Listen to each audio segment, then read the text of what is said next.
అన్నాడు. వెంటనే తమ్ముడితోటి, ఒరేయ్ పెద్దవాడిని నేను రా, ముందు నాకు పెళ్ళి కాకుండా నువ్వు చేసుకుంటే వ్రాత్యుడి అవుతావు, అవకీర్ణి అవుతావు, తప్పు. లేదయ్యా, అది మానవులకి, నీకు నాకు సంబంధం లేదు, ఒకే టైంలో పుట్టాం, ఇబ్బంది లేదు నేనన్నాడు. నేనంటే నేను సినిమా పేరు కాదండి ఇది. వాళ్ళు దెబ్బలాడుకున్నారు. అన్నదాకా ఉండి ఊర్వశి దగ్గరికి వెళ్ళారు.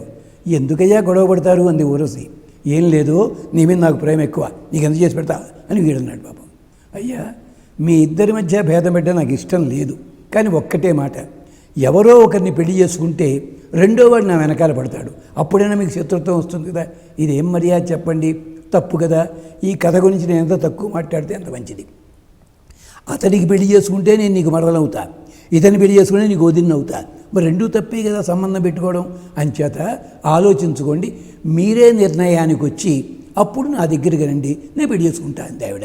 చాలా అమాయకంగా, ఎంత ముదుగా అందో, అందుకనే మెత్తని కత్తి అంటాడు ధర్మరాజు ఒక తోట. అవల్ల వీళ్ళిద్దరు తేల్చుకోవడానికి ఏమిటి, మధ్యలో నారదుడు వచ్చాడు. ఏం లేదయ్యా, తేల్చుకోవడం చాలా సింపుల్, మీరు ఇద్దరు యుద్ధం చేయండి, ఎవడు గెలిస్తే వాడే ఆ అమ్మాయిని చేసుకుంటాడు. ఇద్దరూ భయంకరంగా యుద్ధం చేశారు. ఒకళ్ళ గదా దెబ్బ ఒకళ్ళకి తగిలింది, గదా ప్రహారములతో ఇద్దరూ ఒకేసారి మరణించారు. తిలోత్తమ వెంటనే వెనక్కి వెళ్ళి, అయ్యా బ్రహ్మదేవా, నీ కోరిక నెరవేర్చాను, నీ కోరిక కాదు నీ ఆదేశం నెరవేర్చాను, నన్ను ఇక్కడే ఉంచితే నువ్వు ఇలాంటి పనులకే అసైన్మెంట్ ఇస్తావు, నాకు దయచేసి నాకు వేరే చోటి పోయ్యా అనేసరికి బ్రహ్మదేవుడు అన్నాడు, అమ్మా ఇంద్రుడి ఆస్థానానికి వెళ్ళు, ఇంద్రుడు నిన్నెప్పుడు కామించడు, గుర్తుపెట్టుకో, నిన్ను కోరడు, నీతోటి మాత్రం సుఖంగా ఉంటాడు, మాట్లాడతాడు, మంచి పనులకు నియోగిస్తాడు.